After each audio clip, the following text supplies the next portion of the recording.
Hot Springs Village Inside Out is a closer look at the greatness of Hot Springs Village, Arkansas and the surrounding areas. People, places, experiences. Hot Springs Village is one of the most beautiful places on earth. Join me, Randy Cantrell, and my co-host Dennis Simpson as we engage in weekly conversations to explore Hot Springs Village Inside Out. Today's show is brought to you by Central Arkansas's favorite radio station, KVRE. Find them on the dial at 92.9 FM. Stream them live at kvre.com. RE/MAX of Hot Springs Village. The award-winning RE/MAX of Hot Springs Village is the largest real estate office inside the village with over 30 full-time agents and support staff. Visit them to learn more about this beautiful place to solve your real estate needs. Call them today at 1-800-364-9007. Find them online at explorehsv.com. They are RE/MAX of Hot Springs Village at 1-800-364-9007 or online at explorehsv.com. Ike Eisenhower State Farm. Ike and his award-winning team have been serving the insurance needs of folks all around Hot Springs Village since 1998. Ike is qualified for State Farm's President's Club, Chairman's Circle, and Hot Springs Village Insurance Agent of the Year. Call Ike Eisenhower State Farm today at 501-984-4100. That's 501-984-4100. Find them online at ikeeisenhower.net. Call them today for all your insurance needs because, like a good neighbor, Ike Eisenhower State Farm is there. Dennis Simpson, Ken Unger, and today we're going to talk about something that affects everybody in the village without fail. Leaves. Good Lord Almighty. So, and I'll show some drone footage. Do you mind if I show some more drone footage? Absolutely. Okay. Show some drone footage. I was going to show you just a moment ago, and let me hop back here. I've got to get out of that one real quick. I did some drone shots. Well, like I said, we were in Gatlinburg. Let me think back. It's been probably a month ago. And at that point, I thought, wow, let me pick a longer one here that we can talk through if that works. There we go. And I was talking about my mom and I and my parents and my lovely wife. And I were talking about how beautiful it was in Gatlinburg at that time. And hang on, I got to go back and share this thing. Hang on. Well, you probably going to need to get somebody who's techie that could do this, because there we go. And we were talking about how incredibly the 3 or 4 weeks ago, the leaves in Gatlinburg had just all dropped at once. Yeah. And we came back here and I shot some of this video. Now, this is up on Alicante Ridge. This is the corner of Alicante and Fresno right here, actually. And there we're looking back in the far left-hand corner. Those of you that are listening, you'll need to go to YouTube. That is Lake Coronado. I'm going to spin around and we're doing a beautiful panoramic here. Ken, I know you're going to be interested in this. I'm probably about 450 feet above average terrain at this point. Okay. This is a 2.7, it's a 4K drone, but I'm running at 2.7 right now, so we could zoom in if you want. That is Lake Cortez before it was drained. Just behind that and even more left to that is the Cortez Golf Course. And then we're going to spin around here in just a second and we're going to see the DeSoto Lake, which is pretty close to where we're at right now. But all that to say, these leaves just all seem to drop at once. Ken, what's going on, man? Well, that's Mother Nature at work, and we're doing our best to accommodate her with the stuff that we're working on and put in place for the residents to deal with all these beautiful leaves that ultimately hit the ground after a nice little storm like we had the last couple of days here. Exactly. And so far, I think everything that we've put in place has been working out fairly well. I know we talked a little bit about this on one of the last shows we had that we instituted a couple new services, right? We instituted a drop off at the pit over off of Terlingua.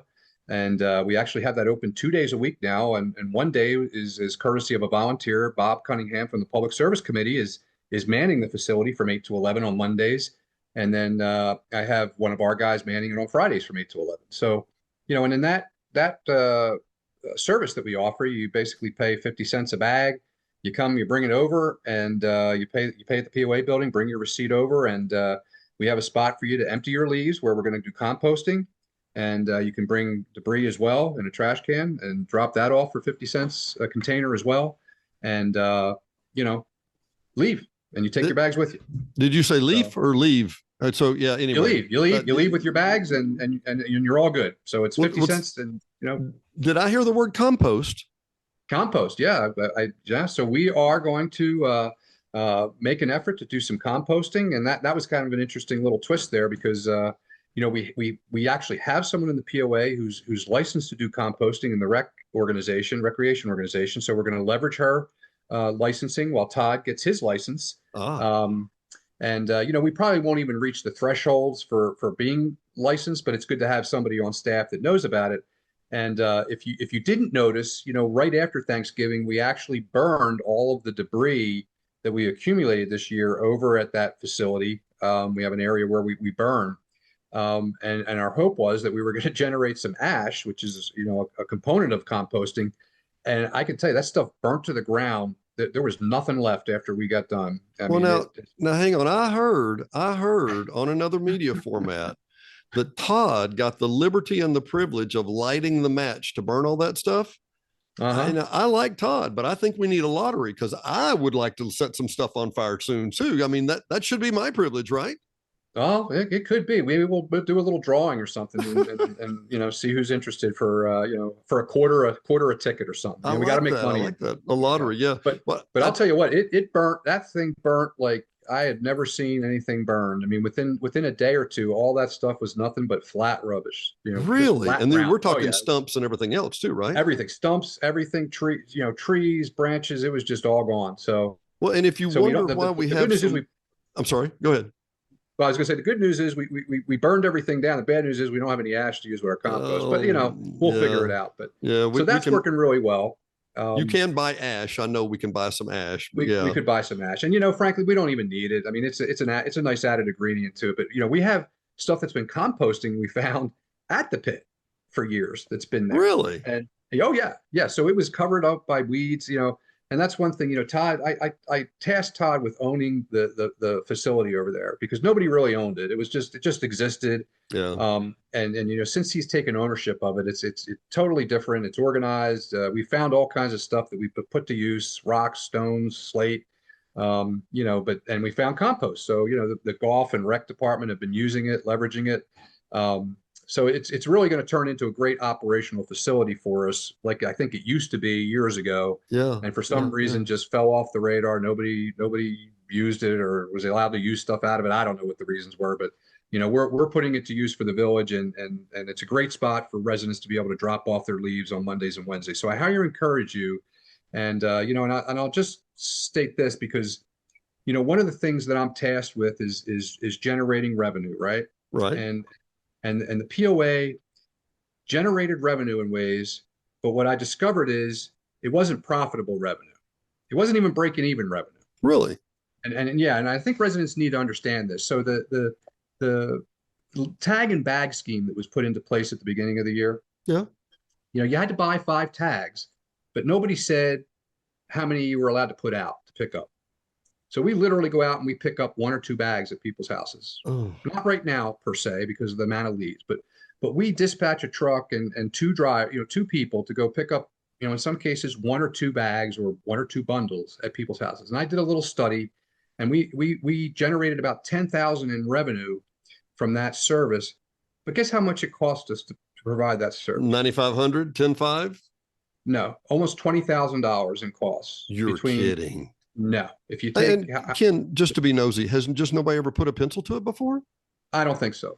You know, so you know, I mean, we want to provide services that help the residents. Because I'm a resident, you're a resident, that are, but also can't continue to cost us money to provide that service. At least you know, at least not twice what we're generating off it. At least has to be should be break even. So I introduced another service, and that was the 22 bags for $20.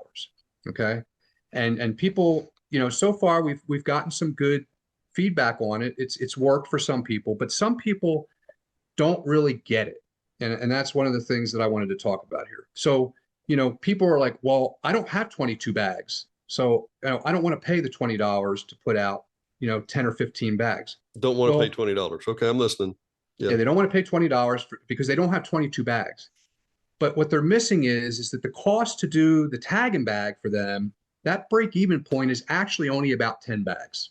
If you go out and you have to buy paper bags, Right. you got to pay the $10 for the tags. You got to do all that versus just calling us and putting your plastic bags out, and we come and empty them and leave your bags.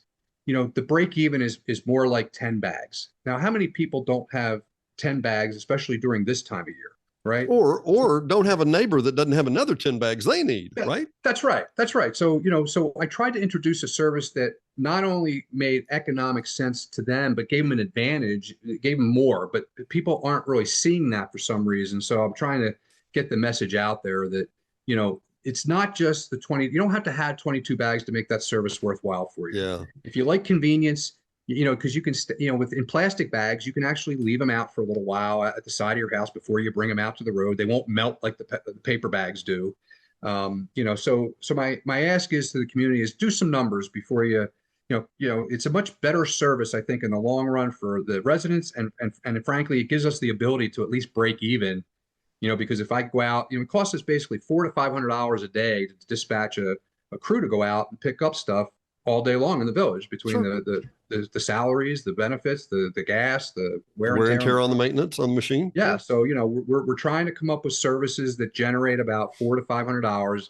If we can get 20 loads a day at $20, we're breaking even, and hopefully it makes economic sense for the residents to do. So, well, I want to make note, and I'm going to speak on behalf of the residents that I know. And by the way, if anybody's saying, why are you shooting pictures of trees and whatever? If you have any question why we have billions of leaves, you just had a 3-minute or a 7-minute preview there that would show you where there are just literally millions and millions and millions and millions of leaves. All that said, I want to speak on behalf of the logical residents that I know are the vast majority, the quiet majority, and that is, Ken, thanks for putting the numbers to it. Really, we've needed, and you and I had talked about this before, the POA has vacillated between being a government and a corporation for probably 20 years now. And I mean, the fact of the matter is we are a government, but we're also a corporation that has to make a profit at the end of the day, or has to at least break even to provide those services, right? Yeah. And that's the goal, I think. And, and you're going to see that across the board with me. And I think, Kelly and I are in lockstep there that, we can't, continue to subsidize everything in the village. It's impossible. You have to at least pay your way for the services that you're providing. And that, and that's what I hope people will see is we're not trying to make a profit. We're, Kelly and I are residents here. So we're just trying to make sure that this place is self-sustainable with the rates and how we approach it. So, it's a step process. We try to find the most efficient way to do things, and then we price it the lowest way possible. And the drop-off is a perfect example, right? So, what do residents have? Well, most of them have time. Right? They have time. So, it would benefit us and them if they could leverage bringing it to us. Anytime you can bring stuff to us, you're going to save money for yourself because you're ultimately paying for the POA. As opposed to putting two guys in a $10 an hour, two $10 an hour guys in more than that today. $15 an hour in a $30,000 truck with $3 or $5 a gallon gas or fuel coming to your house one way to pick up one bag. Come on, people. That's not even being a good neighbor. Right. And it's our fault in a way because we provided those services without really understanding the impact it was going to have and the cost it was going to have. But when you look at it, you go, wait a second, that's no good. We can't sustain that. Let me translate this for you. The grown-ups are in charge now. Is that what I heard? I didn't say that. All I'm saying is I'm a stickler for efficiency and costs, and that's what I'm looking at in everything we touch. So, and thrift. What was the word you said you were the other day? You didn't. I don't know. Did you look it up? I didn't.